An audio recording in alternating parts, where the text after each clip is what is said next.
अस्सलाम वालेकुम। पुरानी कहानियाँ और दिलचस्प किस्से देखने के लिए मेरे चैनल को कर दें सब्सक्राइब और साथ दिए गए बेल आइकन को लाजमी प्रेस करें ताकि आपको मेरी आने वाली हर न्यू वीडियो वक्त पर मिल सके। जज़ाकल्लाह। आज की मेरी ये वीडियो हमारे मुआशरे में बीती जाने वाली एक सच्ची और सबक आमूज़ कहानी है। तो चलिए बिना वक्त ज़ाया किए कहानी को शुरू करते हैं। अज़ान के ऑफ़िस और मानो के स्कूल जाने के बाद मैं जल्दी जल्दी घर को समेटने लगी। मेरा छोटा बेटा हसन सो रहा था। मैं सोच रही थी कि उसके उठने से पहले मैं घर के सारे काम समेट लूं, क्योंकि मेरा बेटा सिर्फ 1.5 साल का था और जब वो उठ जाता था तो मैं घर के कामों को निपटाने के साथ साथ उसे भी संभालती थी। ये लो, हद है वैसे बेपरवाही की।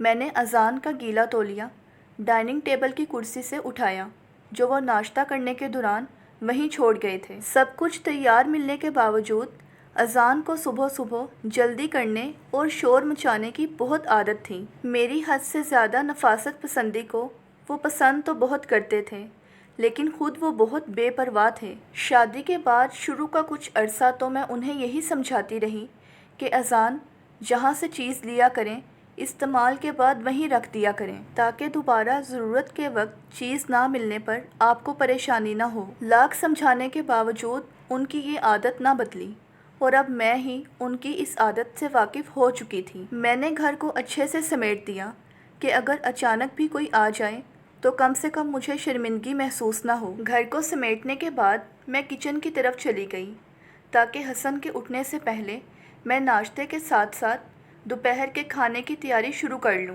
तेज़ी से काम करने के बावजूद मुझे ज़ोहर की नमाज़ पढ़ने में 3 तो बज ही जाया करते थे। अभी मैं सब्ज़ी बनाने बैठी ही थी कि दरवाज़े पर बेल हुई। मैंने उठकर दरवाज़ा खोला तो सामने खड़ी एक हसीन और नौजवान लड़की को देखकर मैंने पूछा, जी आप कौन? वो लड़की मुझसे सलाम लेकर कहने लगी, हम कल ही आपके सामने वाले फ्लैट में शिफ्ट हुए हैं। वो दरअसल मुझे ऑमलेट बनाने के लिए प्याज चाहिए थी।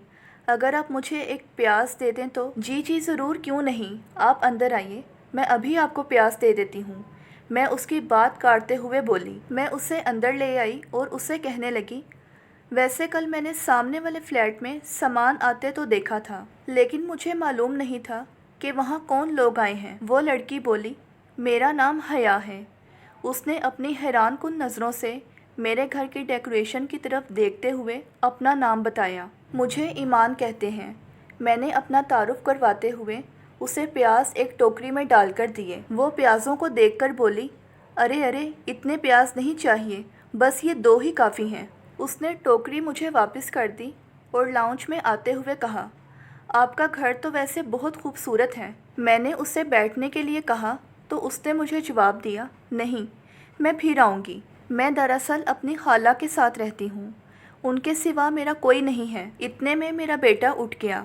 वो शायद बेल की आवाज़ से उठ चुका था। जब हसन रोता हुआ मेरे पास आया तो हया ने फ़ौरन उसे अपनी गोद में उठा लिया और वो बेतकल्लुफ़ होकर बोली, ये तुम्हारा बेटा है? हया ने आप जनाब का तकल्लुफ़ ना किया। वैसे भी वो मेरी उम्र की थी और दूसरों के साथ बहुत जल्दी फ्री होने वाली लगती थी। हसन जब और रोने लगा तो मैंने आगे बढ़कर हया की गोद से उसे ले लिया।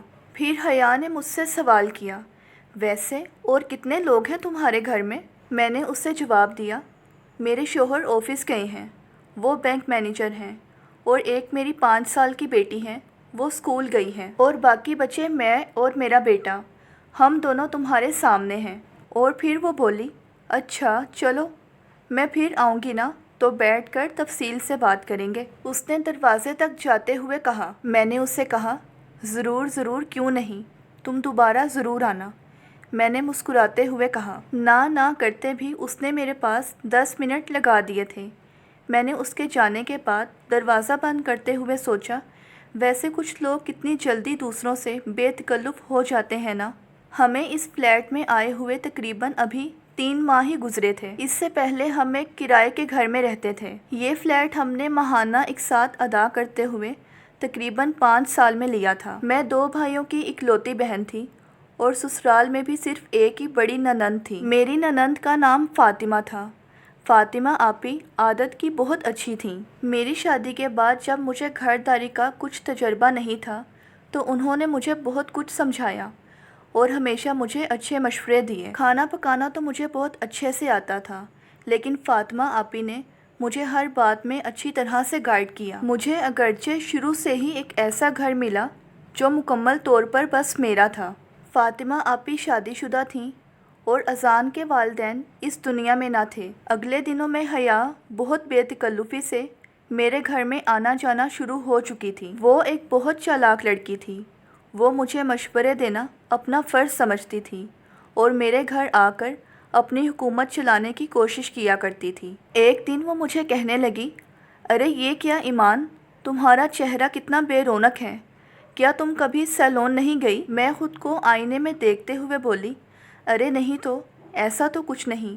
وہ دراصل میں سارا دن گھر کے کاموں میں اتنا مصروف رہتی ہوں کہ خود پر دھیان نہیں دے پاتی۔ پھر وہ میری طرف ہنستے ہوئے بولی، ایمان مجھے تو لگتا ہے کہ تم کبھی بھی سیلون گئی ہی نہیں۔ تم کسی دن میرے ساتھ میرے بیوٹی پارلر میں چلنا، پھر دیکھنا تمہارا چہرہ کیسے کھل اٹھے گا۔ میں نے اسے کہا، میرے شوہر کو تو میں ایسے ہی پسند ہوں، پھر اتنی فکر کرنے کی مجھے کوئی ضرورت نہیں۔ اور پھر وہ بولی، اگر تمہارے شوہر کو تمہارا اتنا ہی خیال ہے تو کم سے کم وہ تمہیں ایک میڈ ہی رکھ دے، دیکھو نا سارا دن کام کر کر کے تمہاری کیا حالت ہوئی پڑی ہے۔ میں نے اسے کہا، اذان تو مجھے بہت مرتبہ میڈ کا کہہ چکے ہیں، میں ہی انہیں منع کر دیتی ہوں کیونکہ مجھے خود اپنے گھر کے کام کرنا پسند ہے۔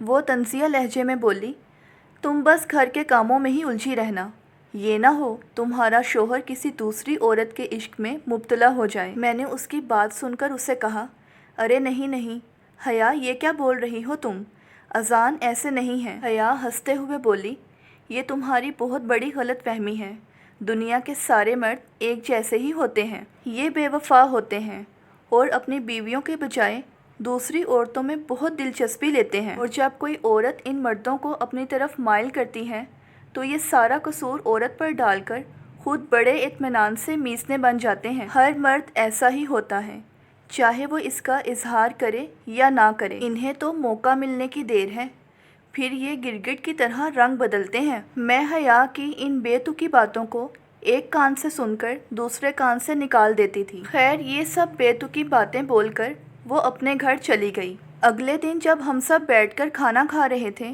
تو دروازے کی گھنٹی بجی۔ مانو دروازہ کھولنے گئی تو اس کے ساتھ واپسی میں حیا تھی۔ اس نے اپنے ہاتھ میں پکڑا ہوا باؤل ٹیبل پر رکھتے ہوئے بولا، گاجر کا حلوہ بنا کر لائی ہوں، کھا کر بتانا کیسا بنا۔ اور وہ اذان کی طرف دیکھ کر بولی، لگتا ہے میں بہت اچھے وقت پر آئی ہوں۔ اب وہ اذان کے سامنے بھی بلا جھجک آ جایا کرتی تھی۔ ہم نے اسے اپنے ساتھ کھانا کھانے کے لیے کہا تو وہ بولی، نہیں نہیں میں تو ابھی کھانا کھا کر آئی ہوں، آپ لوگ کھائیے، اب میں چلتی ہوں۔ کھانے کے آخر میں اذان نے جب حلوہ کھایا تو وہ تعریف کرنے لگے، ارے واہ کیا بات ہے، اس کے ہاتھ میں تو واقعی ہی بہت ذائقہ ہے۔ اور جب مجھ پر ان کی نظر پڑی تو کہنے لگے، ارے تم کیا ایسے مجھے حیرانگی سے دیکھ رہی ہو، 7 سال سے تمہارے بنے ہاتھ کا کھانا کھا رہا ہوں، اور اگر آج اتفاقاً کسی اور کے ہاتھ کا مل گیا تو کیا اب میں تعریف بھی نہ کروں؟ اور پھر میں نے بھی اوپر سے کہہ دیا، ہاں واقعی ہی حلوہ تو واقعی بہت مزے کا بنا ہے۔ سنڈے والے دن ہم سب بیٹھ کر ٹی وی دیکھ رہے تھے کہ حیا حسب معمول شور مچاتی ہوئی آ گئی، ایمان یار میں نے شام کو شادی پر جانا ہے، کیا تمہارے پاس اس کلر کا دوپٹہ ہوگا تو مجھے دے دو پلیز۔ وہ دراصل میرا اس کے ساتھ کا دوپٹہ استری کرتے ہوئے چل گیا ہے، اس نے اپنے ہاتھ میں سبز رنگ کی قمیص دکھاتے ہوئے کہا۔ میرے پاس بھی چونکہ اسی کلر کا سوٹ تھا تو میں اس کا دوپٹہ الماری سے لینے کے لیے بیڈ روم میں چلی گئی۔ چند منٹ بعد جب میں روم سے باہر آئی تو حیا اذان کو کچھ بتا رہی تھی اور اذان بہت دلچسپی سے حیا کی باتوں کو سن رہے تھے، اور جب میں گئی تو مجھے دیکھ کر کہنے لگے، ارے ایمان دیکھو نا، ان محترمہ کو ہاتھ بھی دیکھنا آتا ہے، یہ میرا ہاتھ دیکھ کر کہہ رہی ہیں کہ آپ کی قسمت میں بہت ترقی ہے اور آپ آنے والے مستقبل میں بہت دولت مند بھی ہو جائیں گے۔ میں نے اذان کی بات سن کر جواب دیا، اچھا ابھی تک تو ہم سے ایک فلیٹ ہی بن پایا ہے، بینک سے لون لے کر گاڑی خریدی ہے، اور اگر فیوچر میں ہمارے امیر ہونے کے چانسز ہیں بھی تو پھر تو بہت اچھی بات ہے۔ پھر میں نے حیا کو کہا، حیا میرا ہاتھ بھی تو دیکھو، दौलत का सुना है कि औरत की किस्मत से मिलती है। मैंने उससे दुपट्टा पकड़ाते हुए कहा। हया बोली, चलो देख लेते हैं, अभी तुम्हारा भी पता चल जाता है। और फिर वो मेरा हाथ गौर से देखते हुए बोली, ईमान, तुम्हारे हाथ में दौलत के साथ साथ कुछ परेशानियां भी हैं। मैंने अपना हाथ खींचते हुए कहा, बस बस रहने दो तुम अपना लकीरों का इल्म, मैं इन बातों पर यकीन नहीं रखती। और फिर हया बोली, अच्छा भाई ठीक है, तुम ना रखो यकीन इन सब बातों का, वक्त आने पर तुम्हें सब पता चल जाएगा। शाम को मुझे शादी पर जाना है, तो फिर बाद में तुम्हें ये दुपट्टा वापस कर दूँगी। चलो अब मैं चलती हूँ। उसके जाने के बाद भी अजान अभी तक अपने हाथ को गौर से देख रहे थे। फिर एक मर्तबा मैं हया के घर गई। मैं हया की खाला के साथ बैठकर इधर उधर की बातें कर रही थी कि हया की खाला ने मुझसे हया के रिश्ते के बारे में बात छेड़ी। ईमान बेटा, तुम कोई अच्छा रिश्ता अपनी नज़र में रखो, मुझे हया की शादी की बहुत फ़िक्र है। मैंने उनसे कहा, जी खाला क्यों नहीं, वो दरअसल मेरा कहीं ख़ास आना जाना नहीं होता, इसलिए मुझे कोई इतनी जान पहचान नहीं है। आज हया कहीं शॉपिंग पर गई हुई थी, इसलिए उसकी खाला घर पर अकेली थी। मुझे इनके घर जाने का वक्त कम ही मिलता था। दरअसल ज़्यादातर हया ही हमारे घर आ जाया करती थी। आज मैंने सोचा कि कुछ वक्त खाला के पास ही गुजारती हूँ। खाला यकीनन हया की शादी के बारे में बहुत फ़िक्रमंद थी, लेकिन वो हया के सामने बात करने से गुरेज करती थीं। आज हया की गैर मौजूदगी की वजह से वो ये ज़िक्र करने लगीं। खाला बोली, ये जो ऊपर वाली मंजिल में अख्तर साहब रहते हैं, इनके बारे में तुम्हारा क्या ख्याल है ईमान बेटा? मैंने उनसे कहा, लेकिन खाला, वो तो 2 जवान बच्चों के बाप हैं और उनकी बीवी का 6 माह पहले ही तो इंतकाल हुआ है। मैंने खाला को हैरत से कहा। खाला मुझे कहने लगी, हाँ तो बेटा, हया को भी दूसरी मर्तबा कोई ऐसा ही मर्द मिलेगा, कोई कंवारा मर्द तो उसके इंतज़ार में बैठा नहीं। मैं हैरान होकर बोली, क्या मतलब दूसरी मर्तबा? खाला, मैं आपकी बात का मतलब कुछ समझी नहीं। खाला बोली, ये लो, तो क्या इतने दिनों में उसने तुम्हें अपनी शादी के बारे में नहीं बताया? पिछले साल ही तो उसके शोहर ने उसे छोड़ा है, वो भी शादी के 2 साल बाद। खाला की इस बात से तो मैं बहुत हैरान रह गई। शाम को जब हया अपनी शॉपिंग दिखाने के लिए मेरे घर आई, तो मैंने उसे आड़े हाथों लिया। मैंने उससे कहा, तुमने अपनी ज़िंदगी की इतनी अहम बात मुझे अब तक क्यों नहीं बताई हया? हया बोली, लो भला, इसमें क्या ख़ास बात है, जो बीत गया सो बीत गया, अब गड़े मुर्दे उखाड़ने से क्या फ़ायदा। मुझे वैसे भी गुज़रे हुए कल से कोई मतलब नहीं, मैं तो आने वाले मुस्तकबिल पर नज़र रखती हूँ। उसने मुझसे ये सब लापरवाही के अंदाज में कहा। मैंने उससे कहा, हाँ मगर हया, ये सब हुआ क्यों? मैं उसे देखकर सोचने लगी कि ये अच्छी भली तो है, ख़ुद को बना संवार कर रखती थी और बहुत नौजवान और ख़ूबसूरत भी थी। ये सब होने के बावजूद आखिर इसके शोहर ने इसे क्यों छोड़ा? मैंने उसे खाला के प्रपोज़ल के बारे में बताया तो वो खूब हंसी और बोली, अगर दूसरी शादी किसी शादीशुदा मर्द से ही करनी है तो फिर तो कोई हैंडसम सा बंदा होना चाहिए। अख्तर साहब जैसा बूढ़ा ही रह गया है क्या? मैंने उससे फिर से पूछा, अच्छा तो ये तो बताओ कि तुम्हारे शोहर के साथ तुम्हारी अलैदगी की वजह क्या बनी? हया बोली, अरे छोड़ो ना यार, ये सब पुरानी बातें हैं, तुम किस लिए कुरेद रही हो? फिर मुँह सा बनाकर बोली, अजीब इंसान था वो फुरकान भी, मेरे होते हुए भी इधर उधर की लड़कियों को तकता था। जब उसकी ये आदत मुझे पता चली तो मैंने उसे बहुत मना किया। मेरे मना करने के बाद वो बोला, लो भला, इसमें हर्ज ही क्या है? कुछ अरसा तो मैं बर्दाश्त करती रही, लेकिन जब उसकी ये आदत ख़त्म ना हुई तो मैंने उसे गुस्से में एक दिन कह ही दिया कि अगर औरतों से दोस्ती बढ़ाना कोई बुरी बात नहीं तो मैं भी फिर चंद मर्दों से दोस्ती का हाथ बढ़ा लूँगी। बस फिर मेरी ये बात कहने की देर थी कि फुरकान तो अकड़ गया और फिर हम दोनों के दरमियान बात इतनी बढ़ गई कि मैंने सोचा कि ऐसे शख्स के साथ रहना तो बिल्कुल फजूल है। उसको भी शायद किसी और में दिलचस्पी थी, इसलिए फिर हम दोनों के रास्ते अलग अलग हो गए। मैंने उसे कहा, हया, ये सब बहुत गलत बातें हैं, मर्द के साथ टक्कर लेने के बजाय उसे प्यार से समझाना चाहिए। लड़ाई झगड़े से तो मर्द किसी भी बात को अपनी अना का मसला बना लेता है, नरमी और प्यार से शायद वो कभी ना कभी राह रास्त पर आ ही जाता। हया मेरी बात सुनकर बोली, अरे छोड़ो ना ईमान, तुम भी पता नहीं ये सब क्या बातें करती हो,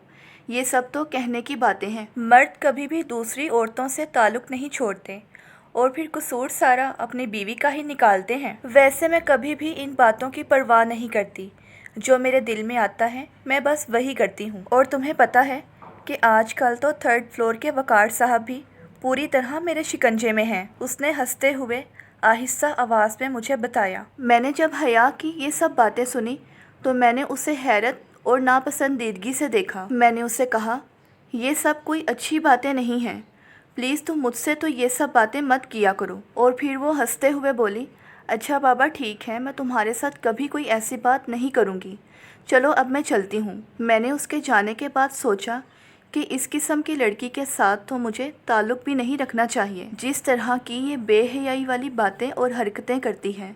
बस मोहल्लेदारी तक ठीक है, लेकिन इससे ज़्यादा दोस्ती रखना ठीक नहीं। रात के वक्त दरवाज़े पर दस्तक हुई तो मैंने आंखें मलते हुए टाइम देखा तो रात के 2 बज रहे थे। मैंने अजान को उठाया कि दरवाज़े पर दस्तक हुई है।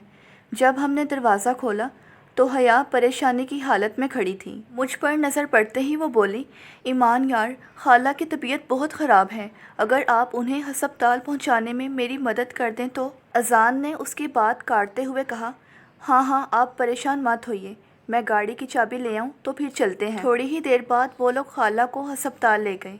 मैंने भी साथ जाने का कहा था, मगर अजान मुझे कहने लगे कि बच्चे घर पर अकेले नहीं छोड़े जा सकते, इसलिए तुम घर पर ही रहो।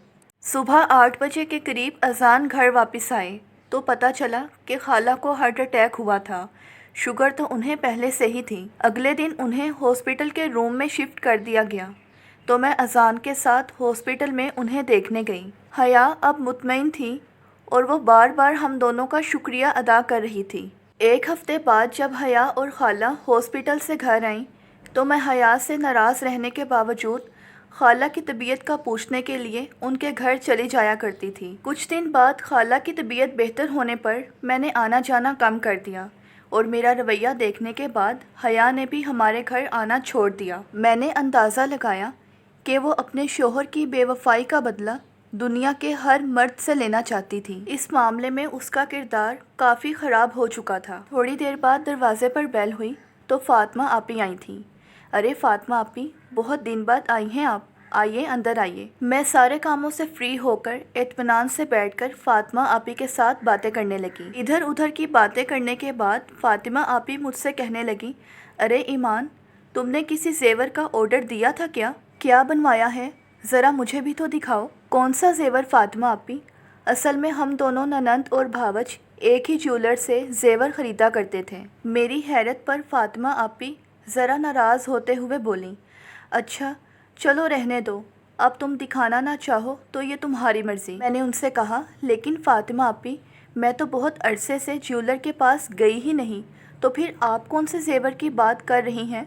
फ़ातिमा आपी बोली, मैं चंद दिन पहले अपनी चूड़ियाँ पॉलिश करवाने के लिए ज्वेलर के पास गई थी तो वो बोले कि अजान भाई ने अपनी मिसिस के लिए जो ज़ेवर बनवाया था वो तैयार हैं, आप बता सकती हैं कि वो लेने कब आएंगे? मैं फ़ातिमा आपी की बातें गुमसुम होकर सुन रही थी।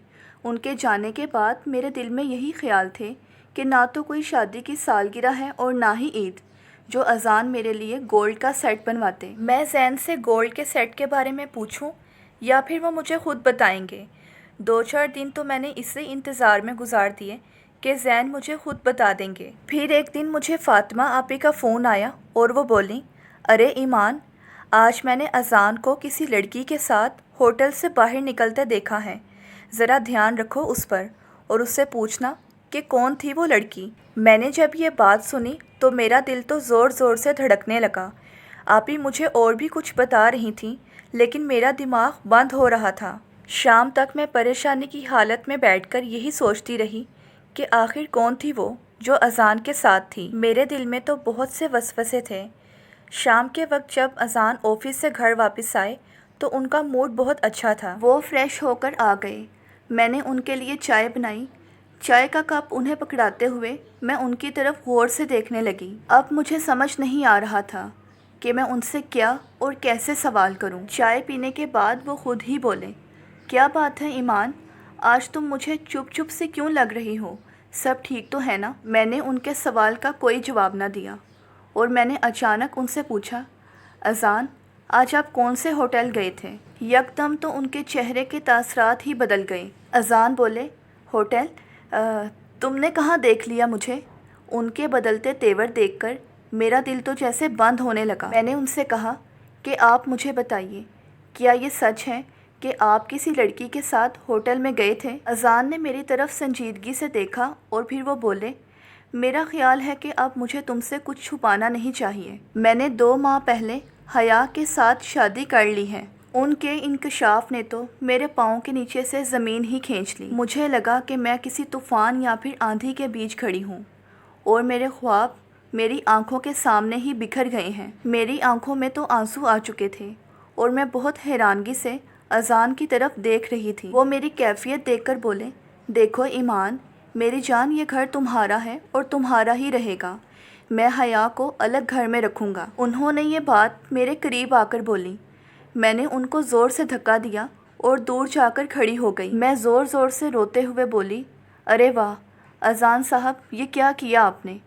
کیا آپ بھول رہے ہیں کہ یہ گھر ہم نے اس لیے بنایا تھا کہ ہم اس گھر میں اپنے بچوں کے ساتھ ہنسی خوشی زندگی گزاریں گے؟ میری بے خبری میں ایک عورت نے میرا شوہر ہی مجھ سے چھین لیا اور اس سب میں میرے گھر کا برتن ہی خراب نکلا، اور آپ کہتے ہیں کہ یہ بس میرا گھر ہے؟ آپ ہی بتائیے کہ میں اس گھر میں اب کس منہ سے رہوں گی؟ اذان میرا پاگل پن دیکھتے ہوئے بولے، ارے تم ذرا ٹھنڈے دماغ سے سوچو، لوگ 2 بیویوں کے ساتھ بھی تو رہتے ہیں نا۔ وہ مجھے سمجھانے کی پوری کوشش کر رہے تھے۔ تھوڑی دیر بعد وہ غصے سے باہر چلے گئے۔ میں نے اپنے دونوں بچوں کو اپنے گلے کے ساتھ لگایا اور زور زور سے رونے لگی۔ کئی گھنٹوں رونے کے بعد میں تھک کر بیٹھ گئی، اور جب دماغ کچھ سوچنے کے قابل ہوا تو میں اپنے آنے والے کل کے بارے میں سوچنے لگی۔ اگر میں اپنے بچوں کے ساتھ میکے واپس چلی جاؤں تو میری بھابیاں مجھے کتنے دن برداشت کریں گی؟ کیا یہ کم ہے کہ میرے شوہر نے مجھ سے میرا ہی گھر چھین لیا تھا؟ بہت سوچنے کے بعد میں اس نتیجے پر پہنچی کہ بچوں سے ان کا باپ دور مت کروں۔ مجھ سے تو میرا شوہر چھین ہی چکا ہے۔ اب ساری زندگی مجھے اسی گھر میں گزارنی تھی، اس لیے مجھے یہی فیصلہ بہتر لگا۔ اس سب میں قصوروار کون تھا؟ حیا، جس نے دوستی کی آڑ میں میرا ہی گھر مجھ سے چھین لیا؟ اذان، جنہوں نے میری محبت اور رفاقت کا مجھے یہ صلہ دیا اور انہوں نے میرے ساتھ دوسرے مردوں والی بے وفائی کی؟ یا پھر اس سب میں میرا قصور تھا جو میں شوہر پر اعتبار کر کے غافل ہو گئی تھی، یہ سوچے بغیر کہ مرد کا کوئی بھروسہ نہیں کہ کب وہ کسی نئی جستجو کی منزل میں نکل پڑے اور عورت بیچاری ساری زندگی ایک روح کی طرح تنہا بھٹکتی رہے۔